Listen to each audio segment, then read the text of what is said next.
Hello everyone, I'm Roof Fury. I'm a Kassadin enthusiast, challenger player the last 4 years. Ladies and gentlemen, I have a Kassadin game for you, and a Electrocute Ignite Kassadin game. And this is actually not the only game I've played of Electrocute Kassadin, but it's going to be the most real game I'm going to show you. Because I've been trying some new tech. I saw some feedback I got from you guys in the previous video, and I did a little bit of research, and actually a lot of the Kassadin players still to this day love running Electrocute Ignite. Now, I am of the belief as a competitive Kassadin player, the games are very slow for me, and I don't usually pull that side of aggression into solo queue, but I wanted to give it a go. I used to do it back in the day in season 9 or 10, where I would run Electrocute Ignite, and I would just go for that level up on W and just go full harass into a melee. And I thought, you know, let's try it again, and the results are crazy. I shit you not, I'm having a lot more fun in these early matchups, and I'm getting way bigger leads than you would just scaling, right? And you think to yourself, maybe, oh, that's like quite obvious, like to run even to melees, but you can still run this into range, and I've tried it. But this game is going to be into a fizz. So I think this matchup is pretty common. I've got it a few times now, and the other matchup I've got a lot was, here's we go for the level up, bait out his E, very nice. I definitely think with Electrocute, your power with the upgraded W is insane. Always run Doran's Ring. I don't think you actually run anything else. Get a nice Electrocute proc. He does get the Electrocute trade, but I do think this is just way more positive for me. Yeah, he's already at 300 HP. It's disgusting. It's level 1, and if he just oversteps like that, disrespects the Kassadin, you just run him down. Straight up. And now you can just spam Q him, and he's forced to E, or he's just gonna eat, you know, 60 magic damage every second. Now we don't want him to get anything for free, and he just takes another Electrocute. Look at this rune, ladies and gentlemen. It's crazy.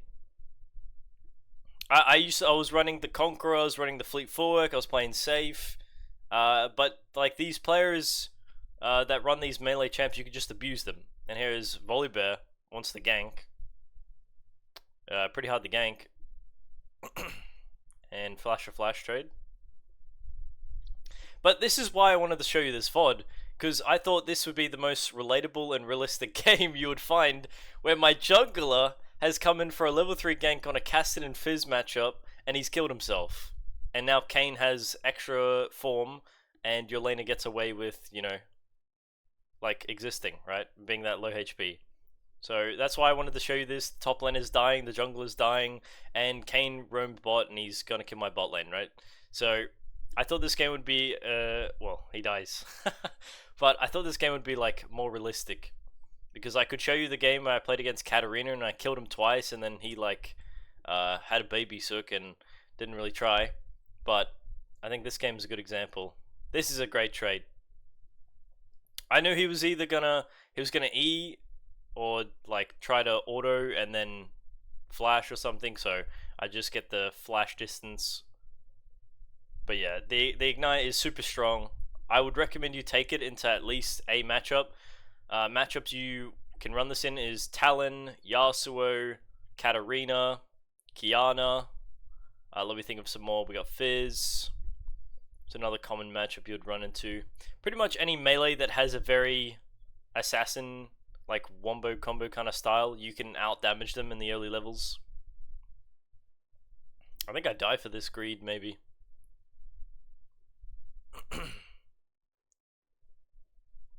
Yeah, that was a bit of an overstay trying to get the crash in. Definitely not worth. Build this game is going to be, we're going to go straight for Malignants.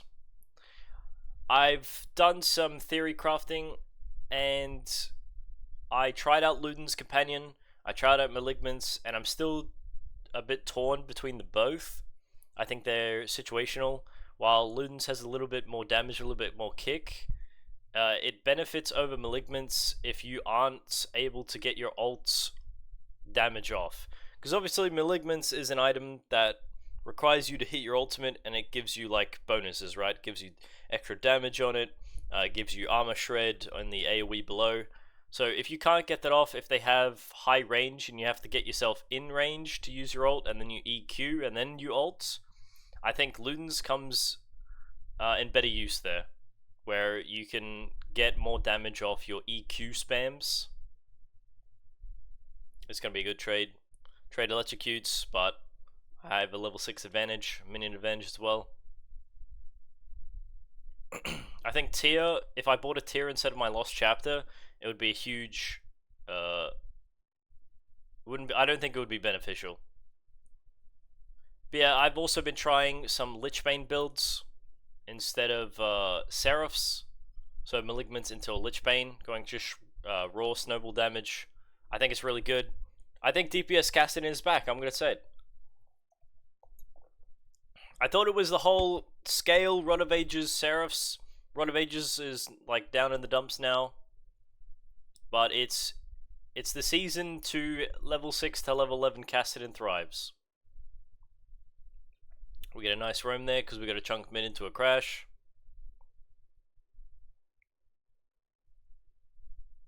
Fizz uses ult to try and clear the wave.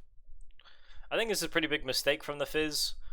He must have seen like a Coach Curtis video about how using ultimate on the wave is good for tempo, but then this wasn't the right wave to do it, so he's misinterpreted the technique. Now he doesn't have any threat on me whatsoever,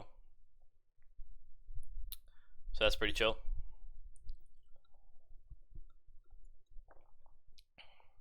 But yeah, this lane should just go pretty smoothly. I'm just trying to bait out his E.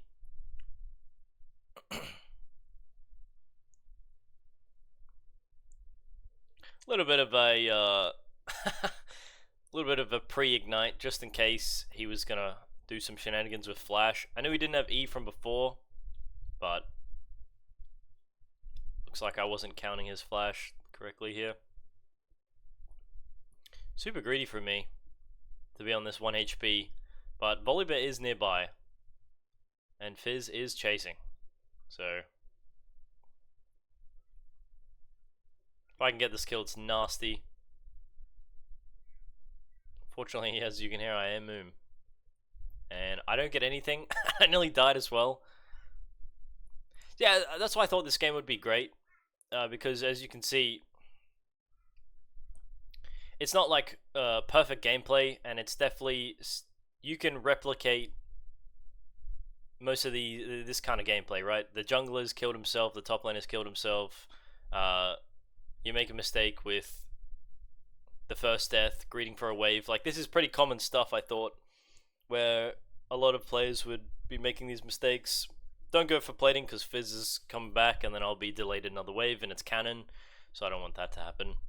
Pen boots. Pen boots, underrated. They are super strong, especially with this electrocute Ignite. But yeah, the way electrocutes kind of work around is, funny enough, back in season 12, there used to be a bug that I abused for ages, where electrocute procced off auto W. Yes, you heard me right. When you use your W, it counted as 2 individual strikes, and so you just have to use auto to proc it. I told everyone about this. I think I tweeted about it. Kassadin electrocute interaction broken, but everyone at the time was running Conqueror because Conqueror was pretty broken. So yeah, you can just use Q to tank Fizz ult here. Knew he was gonna flash. Pretty obvious. I played a lot of Fizz myself, and yeah, I mean, he's just, this Fizz is getting way ahead of himself. He didn't place any wards, and he's trying to like super one-dimensional plays. Very obvious.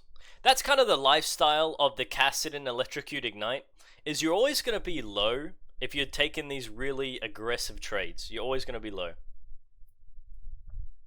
Like, you're going to be low, they're going to be low, right? And that's just This is how I've noticed it goes. But you do have your ultimate, which is disgusting for these clutch 1v1s. The blink is nasty with it. Obviously, the jungle assistance helps tremendously. But I definitely... he goes for a roam there, gets a nice kill. I was going to release... well, not going to release, I haven't made it yet, but I've been working on making a Kassadin main, like steps to follow kind of deal. We go for a really crazy trade, but it was free pickings. We have the electrocute, we got the ignite, there's no way he beats us. Kane is annoying. This guy is really, really annoying. Tried to get the slow on him. Here I got screwed by a little bit of auto pathing. God, don't you just hate Canes? Going through walls at the speed of light and just taking you down. But yeah, as you can see, like another death that was pretty avoidable. I think if I just ran in a straight line instead of trying to greed to slow him to deactivate his E. Yeah, so that's what I want to show you. The power of the runes and the item and the ignite, right? You get an insane amount of damage. I'm not even playing perfect.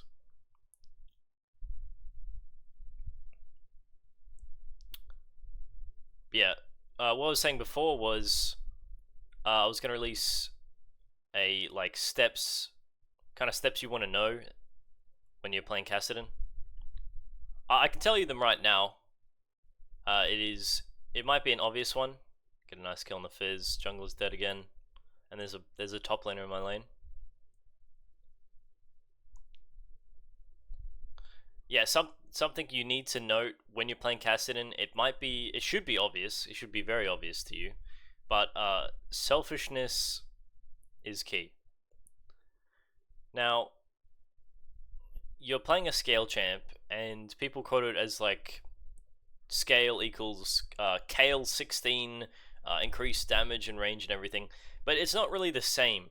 Something that's not the same with Kassadin and Kale and some of these other hyper-scaling champions is when Kassadin hits 16, he still has the same problems as he always has. CC, getting bursted, not being in range. Like, he might be able to have increased damage on his ultimate, and his ultimate dash is faster, but he has the same problems as before. But then you look at champs like that hit the 16 mark, like Kale, who have increased range, they get bonuses, they get mixed damage, and they become like superhuman. But people try to compare them with Kale, and I just disagree.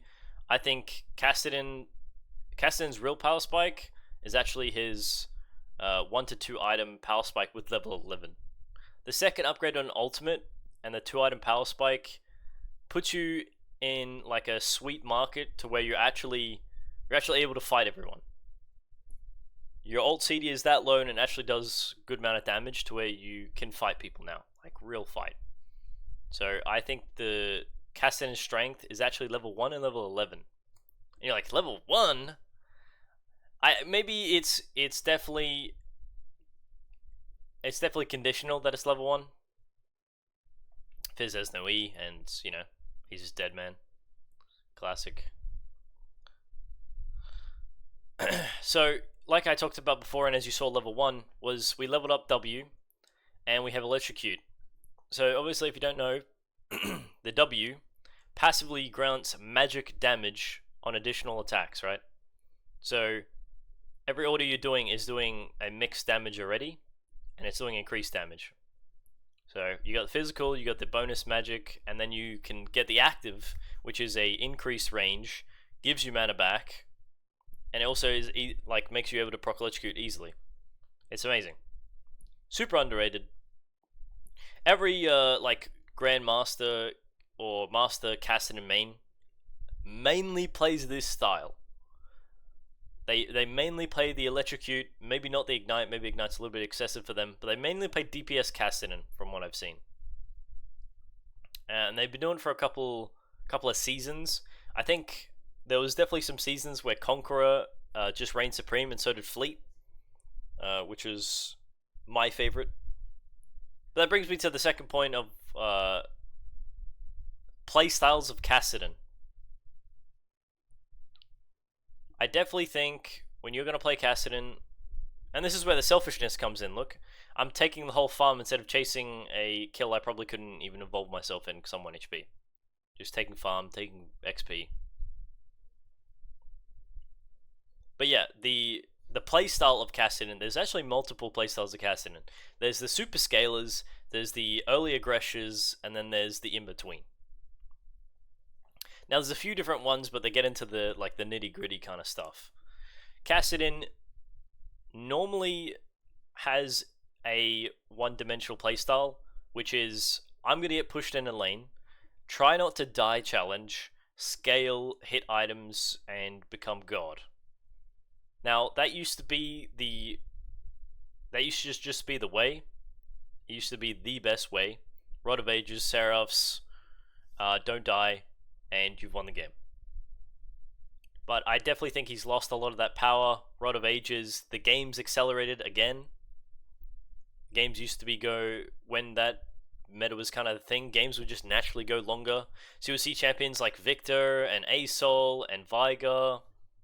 They were relevant. But enough, I played all those champs when I was playing Kassadin as well. I would be playing those champs, and if I didn't get those champs, I would be playing Kassadin into these champs, because I know Kassadin definitely beats them all. Not going too aggressive on the Nyla there. Making sure we're keeping our range of our ultimate. So we're in range to kill her, but we're not in danger. As we get a nice insta-electrocute proc, so Kane couldn't ult. So even if he ulted me, he would have died in electrocute and ignite. What would you say is the biggest mechanic on Kassadin? It's classic flash ults, because Rift Walk, the ultimate, is a channel ability. If you ever seen Lee Sin, everyone's seen Lee Sin kick montages where they kick and they flash.